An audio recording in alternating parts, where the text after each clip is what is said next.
Henna, how are you doing? Hi, Lyric. So nice to see you. It's good to see you again, too. Tell our friends where you are and how we met each Um, other. Perfect. Well, I'm currently in South Africa, in Johannesburg. As you can see from the attire, it is officially the first day of winter over here, and so today is probably the coldest day of the year, which I think a lot of Americans and a lot of European people will think that we're being ridiculous because it's genuinely not that cold. But South Africans, we're so used to it constantly being warm that as soon as it gets cold, we're completely outraged, and we're quite surprised by it. We're just like, how can it be cold? It's not supposed to be cold, and it happens every year. And every year we're completely outraged by the fact that winter has arrived. I think we're very spoiled in South Africa with having really excellent weather. I'm sure, as you will remember when you were here last year, it's we have these beautiful, glorious sunny days even in winter. So when the weather does turn, we are completely outraged and throw tantrums all over the show. So it's I'm currently in Johannesburg, and I'm the owner of the company House of Embroidery. We are an import-export company, mostly focused on the export market, mostly focused on the American export market, of hand-dyed, beautiful embroidery threads, and we supply the American quilt market mostly. I'm sure a lot of your followers would have seen our products in and around some of the quilt shows and some of the artworks that you have been doing, some of the designs that you've been doing in collaboration with global artisans. So we've been going for 25 years here in South Africa, and we've got a small dye house, completely independent. Everything is done 100% by hand. Everything is dyed right here in Johannesburg, and then packaged and then shipped and exported all over the world. This year is our Jubilee year, so we've been going for 25 years. I'm the third owner of the company, so it is quite a legacy that I have behind me. But it really is, it's a wonderful industry to be in, to be surrounded by beautiful color and beautiful thread on a daily basis. It really gives me a lot of joy. It was phenomenal when I had the great pleasure of being able to visit your artisans and watch them work. And it was just a room full of the most beautiful, beautiful colors and threads. And you want to, I mean, it's so beautiful, you want to just eat it up. So yeah, I'll link at the end to a video that we did, a tour of House of Embroidery. Yes, I love it when designers come to the shop, because it really is such an amazing moment, and it's kind of one of the treats for me is to take designers into our storeroom, because it really is, it feels like you're walking into a rainbow, and just everybody's faces just light up, and it's just sheer joy to see all of these amazing hanks of thread just hanging everywhere. It really feels like you walk into a rainbow when you walk into that room. So that is one of my highlights whenever I give tours at the shop. Everybody gasps and goes, "Oh, it's amazing!" And it's just such a treat for me to share that joy with people when they come to the factory for tours, and to meet the artisans as well is really such a treat. It was really, really fun.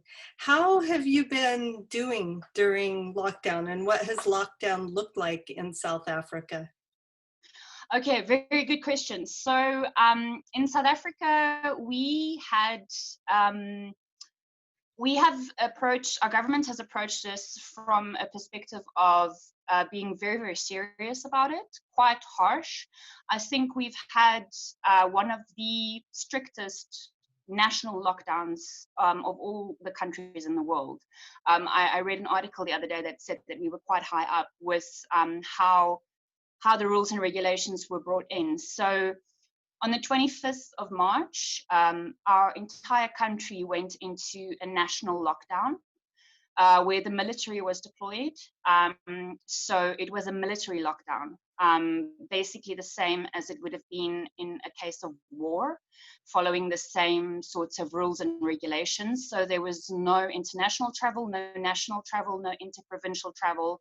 All businesses had to close by law. No businesses were allowed to remain open, only essential businesses such as grocery stores and pharmacies. And we basically went into 21 days of hard lockdown. So that was 3 weeks where we were only allowed outside to go grocery shopping. When we went to grocery stores, we could only go one at a time if we were a couple. So if me and my husband went together, only one of us was allowed inside a store. We also had very strict regulations with regards to the hours that we were allowed outside. We were not allowed outside for exercise. So some people did break the rules, and some people got arrested. So we had a very serious hard lockdown for 21 days. And then after the 21 days, it was extended for another 2 weeks. So all in all, we had 35 hard lockdown days, which was level 5 lockdown.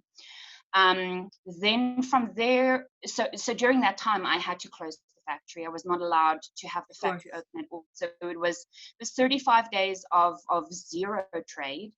35 days of not being allowed out, not being allowed out to exercise, obviously not seeing family or anything like that. So we went into a hard lockdown, which lasted for 35 days. And then now we're in level 4 of the lockdown. So during level 4, which started at the beginning of May, we were allowed to reopen with 30% of our staff. We are still not allowed to have any physical contact with clients. So clients are not allowed to come to our premises at all. But the good thing for us is that we are mainly focused on the export market.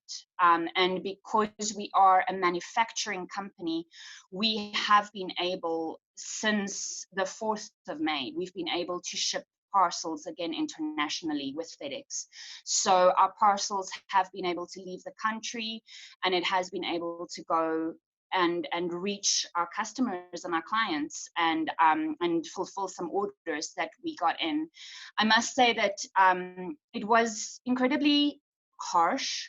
It was really tough for a lot of small businesses, and it still is, because there's a lot of businesses that are still not allowed to reopen and allowed to trade. I think a lot of people, I can only speak for myself, but a lot of my friends and family also have small businesses.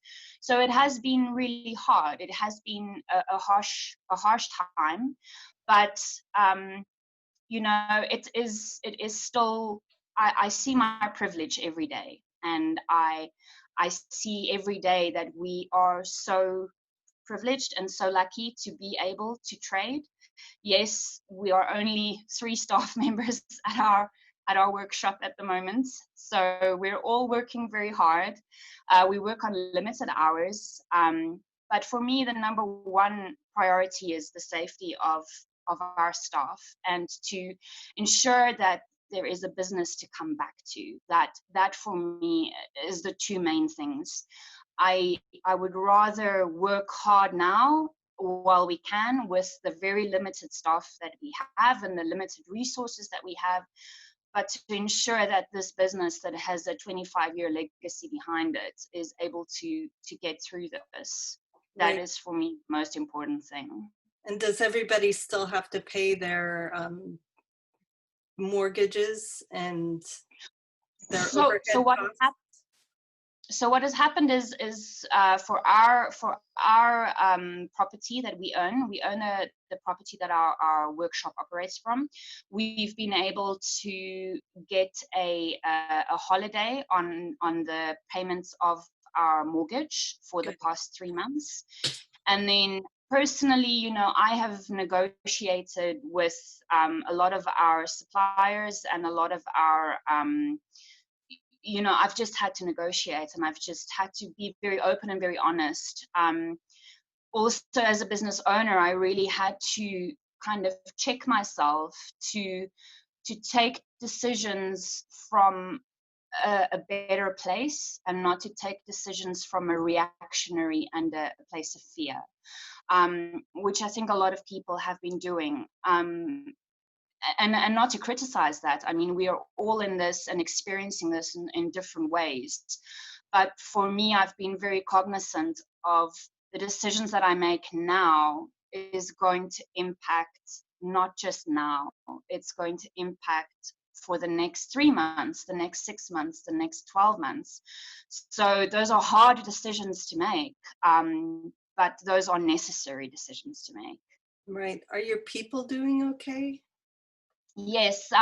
So as I said to you before, what is really, really important to me is to make sure that our staff is taken care of. So when you were at the workshop last year, when you were here on the tour, you met all of our lovely staff members, and most of our staff members have been with the company since the company's inception in 1995. So they really have been with us through thick and thin. They have really contributed so much to building the company to where it is today.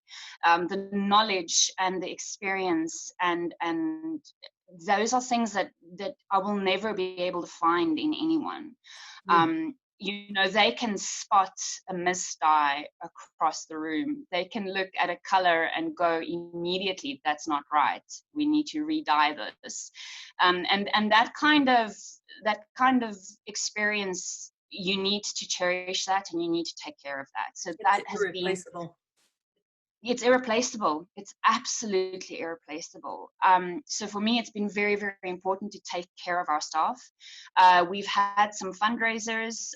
We did a yoga class, which was really fantastic. We actually had people joining us from Canada and people joining us from Australia at the same time, where we had a donation-based yoga class on Zoom, which we were the benefactors of this yoga class. So we moved our bodies for good, and everybody contributed to the staff fund.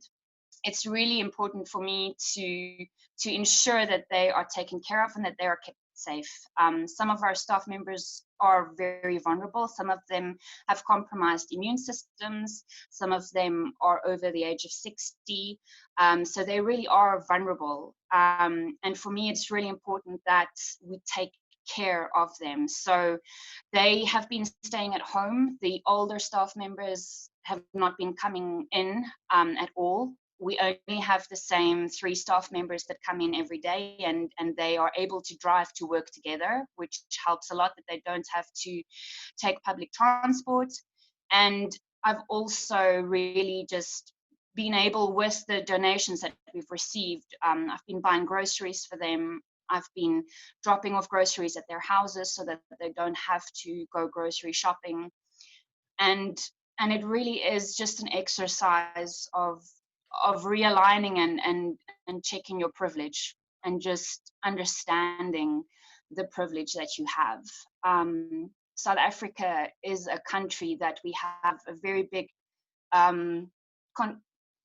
there's a very big shift and a very big distance between classes, and we've got very poor people in our country. We really do, and you would have seen when you were here last year that there is a very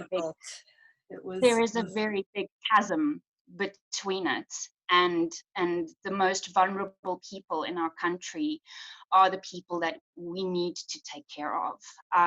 For me, it's really been an exercise in checking my privilege and understanding that I am immensely privileged.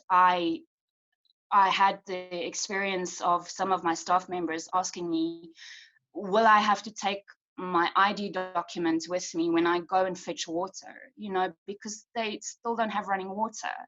Will I be stopped next to the side of the road if I go and fetch water? And for us, it's such a no-brainer. We're like, oh, we have to wash our hands more often. Do we have to go and fetch our water? No, we open a tap. And it's hard to even imagine when you Exactly. live this life of privilege that there are places. I have a foster sister who lives, she's a Native American, and her uncle has died of this. Her uncle was the closest thing she had to a father because her father died in serving in the military before she ever met him. And in this country, there are, especially on the reservations, they have no water. They have no electricity. How do you wash your hands when you have to drive 50 miles to get water? Because, you know, in that part of the country, it's just arid desert. There isn't Yes. water available. You know, so it is an amazing thing to be brought up short and to you know, it's in your face what we have and what other people don't, and Exactly. that's we didn't do anything to deserve it. You know, it's a great privilege, and one thing I really hope from this is that many of us will wake up and look around and see how it's our responsibility to change society for the better after this, to open up Absolutely. those opportunities and those privileges to people Absolutely. who've been denied them. Absolutely. I love how you said, you just use the word hope. Every day when I drive to work, you will remember when you drove with me. It's quite a drive, and it's quite a little windy path because I try to avoid driving on the highways as much as I can. And every day I drive past a shop that's currently closed, and they have a big poster in their window, and the poster says, "We need to get addicted to hope." And for me, that is such a touchstone. Every day when I drive past that shop, I just think to myself, that is such a true thing. We need to get addicted to hope. Instead of being addicted to so many other things. You know, we are all addicted to so many other things. Right. But to be addicted to hope, I think that's a very strong thing to think about. Right. And we can do it. We can do it. Yeah. This Yes. will end at some point, and in the meantime we can take this time and plan and choose Yes. what actions that we are willing and, you know, get out of our comfort zones, do something that's hard, that is uncomfortable, Yeah. to open up the privilege that we experience to other people. Absolutely. Turning to something else. So We what got have you quite been serious there. doing while you're home? Yeah. Oh, we can do this. Have you been working on any projects while you're at home? Um, yeah, so when we went into our hard lockdown, I must be honest, I found it quite overwhelming to just let myself be. And also I found it quite difficult to be creative. Mhm. And I think that's part of the process for a lot of people. You It's know, been we almost all universal. I've heard that from everybody, and mm, I experience it myself. definitely where there were days when I felt very creative and I could really work with that flow and I could really tap in and do creative things. Um, in my previous life, I used to be a baker. I used to have a cake shop and I used to be a cake designer. And that didn't continue to serve me. So I moved on onto other avenues. But in the first few weeks of lockdown, I definitely went back to baking. I did a lot of baking. I saw a My few pictures. my husband my husband was very happy that I was doing a lot of baking, and then eventually I started distributing the baked goods to the neighbors in our complex. We've got a few close neighbors, not that we were like in their houses, we were still practicing social distancing all the way, but we would just leave little parcels of baked goods on their porches, because I realized if we were to eat everything that I bake, um, it won't necessarily do us any good. So I've we started experienced a that bit too. of a distribution amongst the neighbors of all of my baked goods, because otherwise it just would not have served us well in the long run. So I did a lot of baking, and I've also been painting quite a lot. I've gotten into watercolors, so I did a lot of watercolor painting, which I actually hadn't done before. I've been doing, I've come from a background of art as well, and I always used to paint in oils or in acrylics, but I've actually never given watercolors a fair shot. They're very different, But aren't they? sorry, say that again. They're very different. I find them just a completely different way of composing and thinking, but also so Absolutely. freeing and so fun. Very freeing, and I think it is teaching me two things. It's teaching me to be patient, and it's teaching me to not be a perfectionist, because the most beautiful watercolor paintings actually is the ones that come from imperfection. You can't really control it, and I'm still struggling with that. I'm still someone who likes to go in and fiddle. I just like to fiddle, and then I just end up ruining it. So I need to just let the paint do what the paint does and let the paint flow, which I think is a very good practice for me personally. So that has been something that I've been doing to keep myself busy. I've also been learning how to play the ukulele. My husband is a music teacher, so he's very patiently been teaching me how to play the ukulele, and I'm proving to be quite a difficult student. He has said that a few times. It takes time. I've been learning for 2 years now, and just last week I was like, did you guys see that? I did a bar chord. Did you see that? Did you hear it? It's taken 2 years it's hard. But and fun. It's not so hard that you can't learn it. Fun. It just takes time.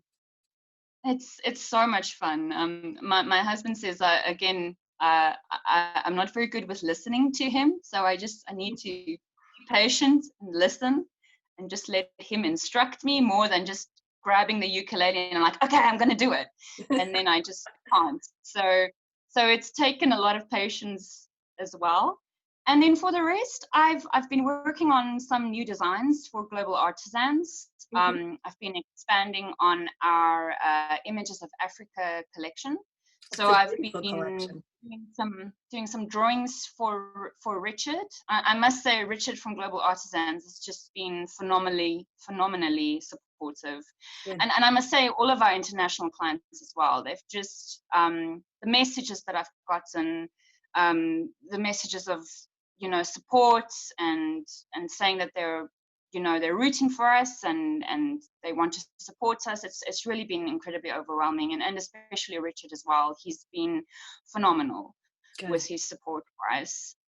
And for the rest, I feel like since I've been able to go back to the factory, I've held on to that, where I've got more purpose. Because when I was here at home, it did get quite depressing at times. It got very depressing to think, you're stuck here and you want to do something. You want to contribute, and you want to be able to do something, and you can't. And I actually found that it's that surrender that you sort of have to lean into, that you have to realize you can't really change this now. What can you change? What can you improve for yourself? What can you improve for the people that are in your immediate surroundings? What can you do to improve that? And I find that's where you find a modicum of peace, where you are able to finally separate the things you cannot control and let them go, and then find things that you can do to support and make the world a better place and to contribute. And that's the only place that I find real peace, is to let go of the things I can't, and then find some way to lift. Absolutely.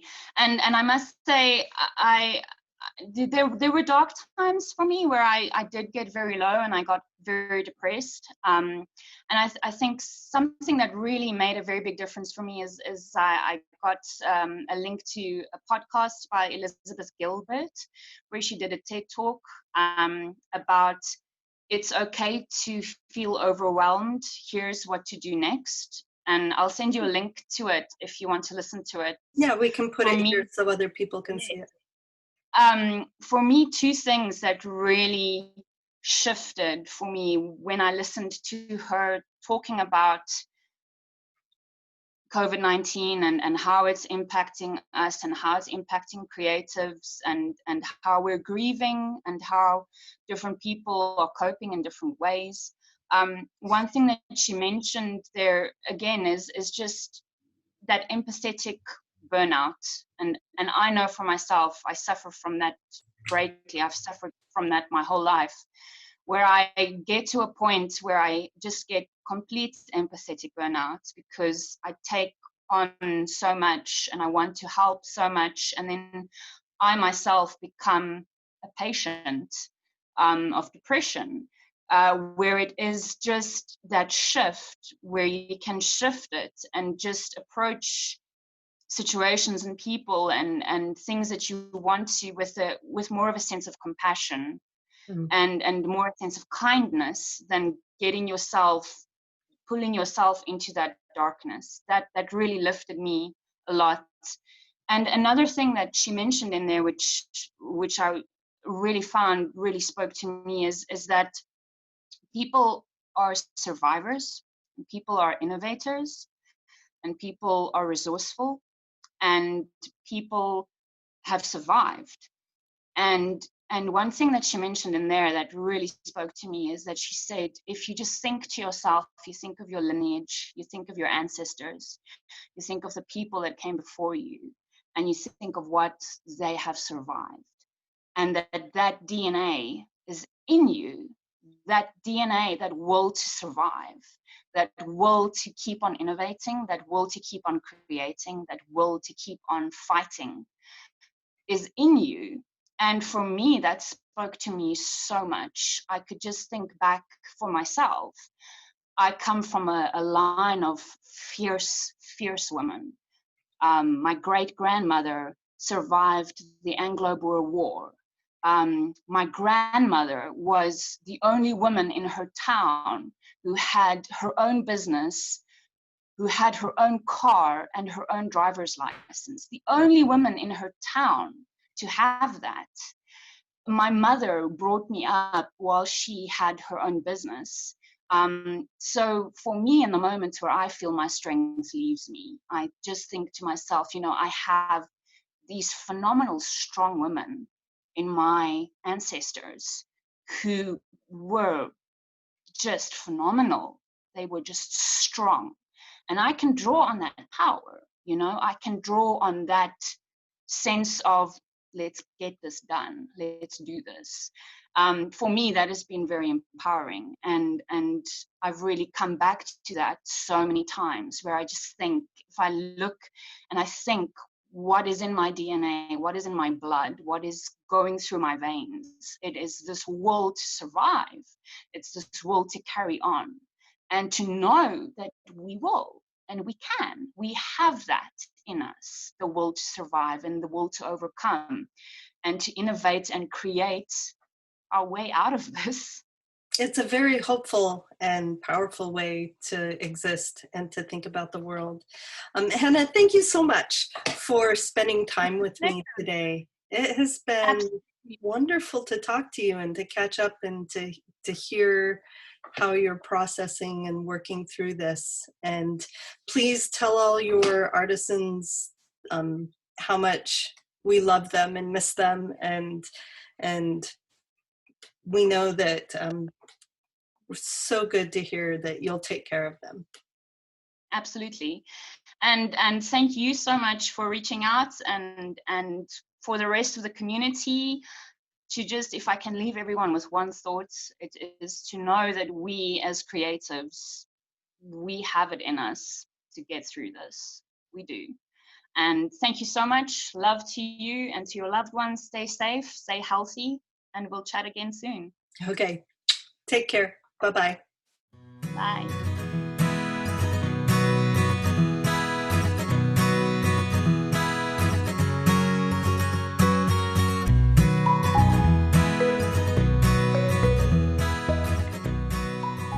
Thank you for watching. Leave a comment and let's have a conversation. I would also love it if you subscribe to my YouTube channel or check out lyrickinard.com where you can find wonderful art and textile related things. Bye for now.